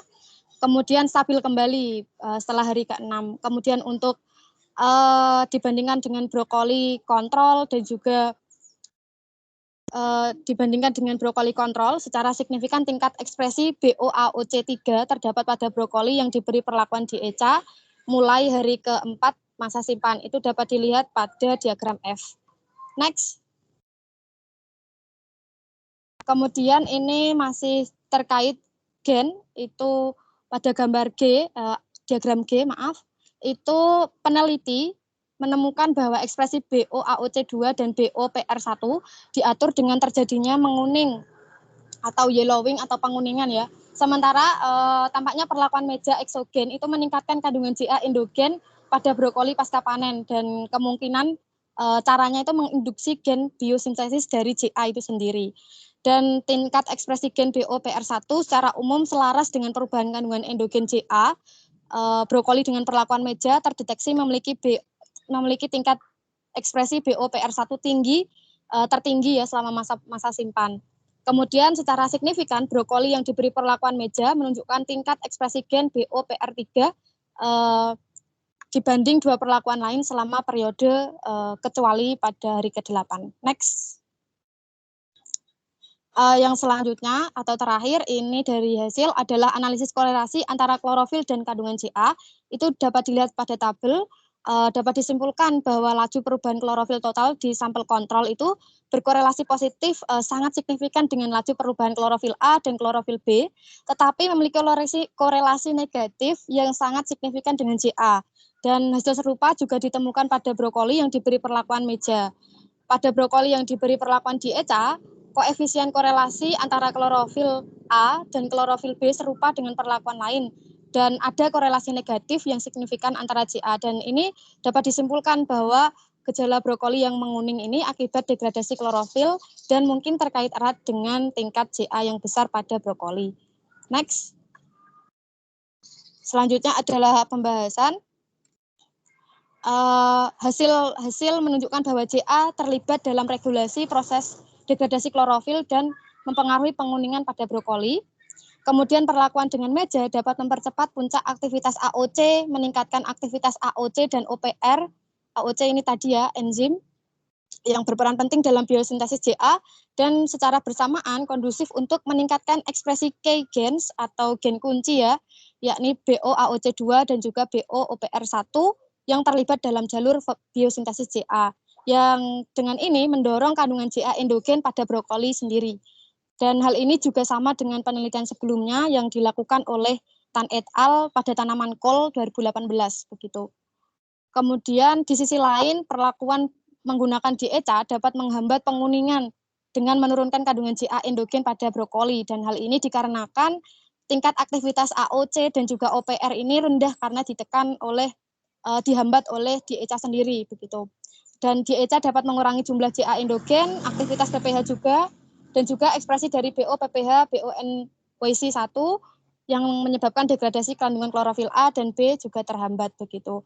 Perlakuan meja mendorong terjadinya penguningan tetapi pada morfologi dan tunas bunga tidak mengalami perubahan yang signifikan, jadi bentuknya tetap. Dan ekspresi gen dari BO PPH, BO PAO, dan BO NYC1 juga ditingkatkan pada brokoli yang diberi perlakuan meja selama masa simpan. Dan hasil ini juga sejalan dengan penelitian oleh Wei yang dilakukan pada buah peach ya, dan juga penelitian yang dilakukan oleh Muang KW itu pada buah mangga pada tahun 2016. Next. Nah, secara garis besar itu proses kenapa JA itu mempengaruhi penguningan pada brokoli itu dapat dilihat ini ya hasil dari penelitian itu ada kontrol, meja, dan juga DECA. Jadi penguningan ini tuh tidak dipengaruhi oleh pembungaan ataupun perkembangan begitu, tetapi oleh pergantian atau perubahan dari pigmen. Dan juga pigmen ini dipengaruhi oleh klorofil degradation, degradasi klorofil. Dan degradasi klorofil ini berkorelasi dengan jumlah JA yang ada pada brokoli, di mana JA ini akan mengakibatkan atau mendorong proses penguningan pada brokoli. Sedangkan di sisi lain, penambahan DECA itu dapat mengurangi tingkat JA pada brokoli, sehingga pada akhirnya proses penguningan itu dapat diperlambat begitu. Sedangkan pada perlakuan meja itu JA level yang ada pada brokoli ditingkatkan begitu, meningkat sehingga proses penguningan itu lebih cepat. Dan dalam kandungan JA ataupun kandungan endogen JA pada brokoli itu dipengaruhi oleh beberapa faktor. Salah satunya itu aktivitas dari enzim AOC dan juga OPR, dan juga ekspresi gen dari BOAOS, BOAOC2, BOAOC3, BOPR1, BOOPR3. Sedangkan untuk klorofil degradasi sendiri itu dipengaruhi oleh PPH, aktivitas PPH, aktivitas PAO, dan juga ekspresi gen dari BOPPH, BOPAO, dan juga BONYC1. Next. Kesimpulan, jadi kesimpulan dari penelitian ini adalah JA itu terlibat dalam proses penguningan brokoli dengan meregulasi degradasi klorofil. Kandungan klorofil semakin menurun, sedangkan kandungan JA endogen semakin meningkat pada brokoli. Key gens atau gen kunci pada proses sintesis JA itu adalah BOAOC2 dan juga BOOPR1 secara signifikan meningkat setelah perlakuan eksogen meja yang menyebabkan peningkatan kandungan JA endogen. Sehingga perlakuan eksogen meja ini juga mendorong penurunan kandungan klorofil dengan meningkatkan proses penguningan karena endogen JA ini meningkat begitu. Sedangkan DECA itu secara efektif menunda terjadinya gejala penguningan dengan memperlambat aktivitas key enzimnya begitu. Sedangkan yang selanjutnya degradasi klorofil terkait erat dengan tingkat JA endogen. JA mendorong degradasi klorofil. Dengan mengontrol kandungan JA, penguningan brokoli dapat diperlambat sampai batas tertentu. Terima kasih. Mohon maaf apabila terdapat kesalahan, saya kembalikan lagi.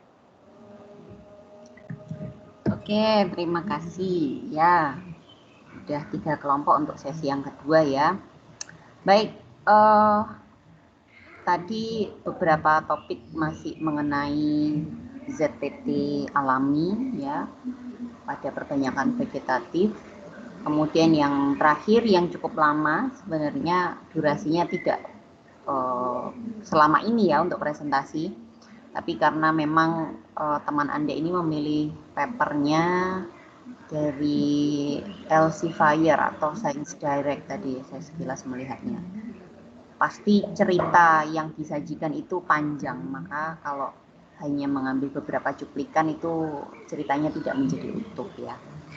Oke, kita mungkin bahas yang terakhir saja. Jadi kalau sebelumnya teman-teman yang lain membahas mengenai aplikasi ZPT atau fitohormon, nah paper yang terakhir ini bukan aplikasi ya, jadi ini adalah kajian mengenai pengaruh atau keterlibatan suatu fitohormon dalam proses fisiologis. Nah, proses fisiologis yang dicermati di sini adalah proses senescence atau penuaan.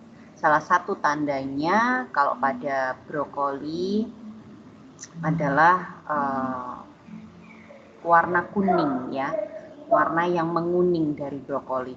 Brokoli itu ketika sudah dipotong ya dari intact plant ya, dari tanaman yang utuh, maka dia akan melalui peningkatan ya, proses respirasi, kemudian peningkatan etilen yang itu akan memicu proses penguningan atau senescence, bagian dari senescence, penuaan. Nah, selama ini proses ya penguningan itu atau senescence itu melibatkan etilen, itu yang banyak dibahas ya. Dan gas etilen itu tidak hanya bisa dikendalikan ya dari biosintesisnya, tetapi pada perceptionnya atau penerimaannya. Mungkin saya pernah cerita ya bahwa kalau kita ingin menjaga mutu buah-buahan yang ingin dikirim ke luar kota ya, maka kita harus tahu bagaimana cara mengendalikan etilen. Nah, bisa dengan menghambat biosintesis, bisa menghambat penerimaan etilennya. Nah, tetapi ternyata selain etilen, ada hormon lain yang berkontribusi atas fenomena ini. Nah, kalau konteksnya 5 hormon klasik, auksin, sitokinin, kemudian giberelin, asam absisat, dan etilen, itu ada 2 golongan hormon yang efeknya itu lebih ke penghambatan pertumbuhan, seolah-olah seperti itu, yaitu etilen dan asam absisat. Meskipun asam absisat ini sebenarnya lebih ke memberikan respon pertahanan ya, apabila tanaman itu mendapati suatu kondisi yang tidak favor, ya, yang tidak menguntungkan. Nah, saat ini ada beberapa molekul yang diduga memiliki, ada asam salisilat, ada asam jasmonat, kemudian ada nitrit oxide atau NO, kemudian poliamin ya. Beberapa molekul itu dalam banyak kajian terbukti terlibat dalam mekanisme pengaturan tumbuh tanaman. Nah, kita kerucutkan pada asam jasmonat. Nah, di paper ini membahas mengenai itu. Asam jasmonat banyak ditemukan oleh peneliti itu terlibat pada mekanisme pertahanan, terutama kepada pertahanan tanaman pada herbivore atau organisme pengganggu. Nah, ternyata pada mekanisme penuaan, keterlibatan asam jasmonat ini hampir menyerupai keterlibatan etilen. Namun kerja dari asam jasmonat ini mempengaruhi degradasi dari klorofil. Oke. Jadi teman-teman sebelumnya perlu tahu bahwa pada saat tanaman itu membentuk organ ya, masuk ke fase vegetatif, membentuk organ vegetatif ya, maka banyak sekali proses-proses fisiologis dan biokimia yang berhubungan dengan proses anabolisme. Jadi pembentukan protein ya, pembentukan pigmen ya, kemudian pembentukan enzim, itu banyak terjadi. Nah, menuju ke senescence mulai muncul ya, senescence atau pasca senescence itu mulai banyak proses-proses fisiologi yang yang kita bisa sebut sebagai proses perusakan, termasuk perusakan protein, perusakan pigmen ya, atau chlorophyll degradation, itu salah satunya. Nah, ternyata asam jasmonat itu terlibat di sana. Cara peneliti ini membuktikan adalah brokoli yang sudah diambil sebagai sampel itu diaplikasikan 2 jenis bahan. Satu asam jasmonat dalam bentuk metil jasmonat atau meja ya. Kemudian yang satu adalah inhibitor dari asam jasmonat itu ya, decay kalau tidak salah. Nah, ternyata dengan pemberian asam jasmonat itu justru mempercepat ya proses ya penguningan dari brokoli itu. Dan dilihat lebih dalam lagi, ternyata pemberian asam jasmonat itu berdampak pada peningkatan asam jasmonat endogen, sehingga semakin cepatlah proses perusakan pigmen yang ada dalam brokoli itu gitu. Jadi kira-kira secara singkat ceritanya adalah seperti itu. Indikator-indikatornya tadi banyak ya. Cara untuk melihat apakah asam jasmonat itu punya peran dalam chlorophyll degradation, indikatornya banyak ya. Dari dia menginvestigate ya atau melihat kondisi enzimnya ya, kemudian kondisi beberapa biomolekulnya itu sebagai indikator. Ya, tetapi cerita garis besarnya adalah seperti itu. Saya kira pilihan papernya ini bagus ya, dan untuk paper yang seperti ini tuh punya jalan cerita ya, kemudian indikator-indikator itulah yang merangkai cerita itu. Oke, saya kira itu. Adakah pertanyaan untuk sesi yang kedua ini? Izin bertanya, Bu. Minggu depan silakan disiapkan 8 kelompok, tapi kalau kita masih ada waktu, siap-siap 2 kelompok tambahan ya. Jadi mungkin satu sesi bisa 5 kelompok ya, biar kita segera menghabiskan jatah kelompoknya. Oh iya, ada pertanyaan. Irfan, silakan. Apa suaranya masuk, Bu? Gimana Irfan? Apa suaranya masuk, Bu? Iya, gimana? Oh, ini Bu mau nanyain kan kalau untuk asam hormon auksin sendiri itu kan ada yang buatan dan ada yang alami. Kalau yang buatan itu kayak Ruton F. Nah, kalau yang buatan itu dibuatnya dari bahan apa ya, Bu? Oke, sebentar saya cek absen dulu ya. Ya, auksin sintetik, tentu sintetik dia berasal dari bahan kimia sintetik ya. Jadi kenapa bisa dibuat secara sintetik? Karena yang auksin alami itu telah diketahui ya, atau telah diidentifikasi struktur molekulnya. Kemudian hal itu bisa direkayasa dengan bahan-bahan kimia yang sintetik gitu ya. Ibarat kalau kita mengkonsumsi vitamin ya. Vitamin itu kan ada di bahan-bahan alami ya, misalnya vitamin B1 ada di kacang-kacangan, tetapi secara sintetik itu kita bisa membuat ya vitamin itu dengan tentu bahan-bahan buatan, bahan kimia. Jadi itu juga yang terjadi di hormon-hormon sintetik gitu.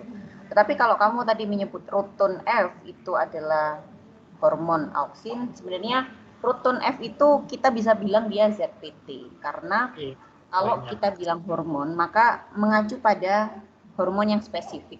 Nah, tapi Ruton F itu isinya tidak hanya hormon, dia punya kalau tidak salah kandungannya ada vitaminnya juga, ada asam amino, sehingga itu menjadi lebih kompleks kandungannya.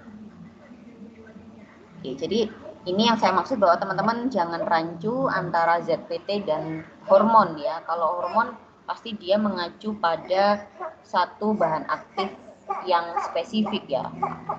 IAA atau NAA atau IBA itu hormon. Tapi kalau ada pencampuran beberapa jenis atau belum diketahui ya apa jenisnya, tetapi dia punya efek untuk merangsang pertumbuhan, kita bisa bilang itu ZPT, atau dalam bahasa ilmiahnya adalah PGR, Plant Growth Regulator. Gitu Irfan. Berarti kalau yang misalkan sintetik itu memang dibuat dari pencampuran bahan kimia, tapi kalau bahan kimianya dari apa itu belum ini. Iya, di komposisinya, di komposisi sisi bahan kimianya juga menyesuaikan struktur molekulnya ya. IAA, coba kamu cari tahu itu kepanjangannya apa, NAA itu kepanjangannya apa. Ya. Maka bahan-bahan pembentuknya adalah dari bahan-bahan itu, gitu, IBA, gitu. 2,4-D, nah bahan penyusunnya adalah dari sana. Baik Bu, terima kasih.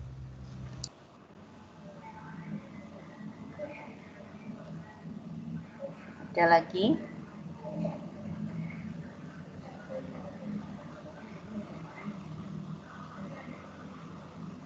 Minggu depan lanjut kita presentasi, mohon bisa dipersingkat waktu presentasinya sehingga bisa kita cukupkan ya dalam satu pertemuan itu, tidak lebih gitu waktunya.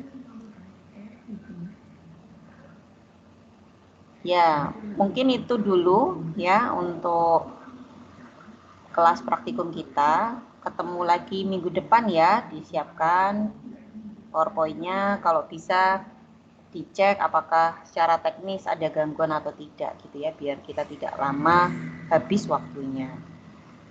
Oke, terima kasih. Kita bisa akhiri mungkin praktikum pada sore hari ini. Ketemu lagi minggu depan ya. Ya, kalau gitu kita tutup. Wassalamualaikum warahmatullahi wabarakatuh. Waalaikumsalam warahmatullahi wabarakatuh. Waalaikumsalam warahmatullahi wabarakatuh.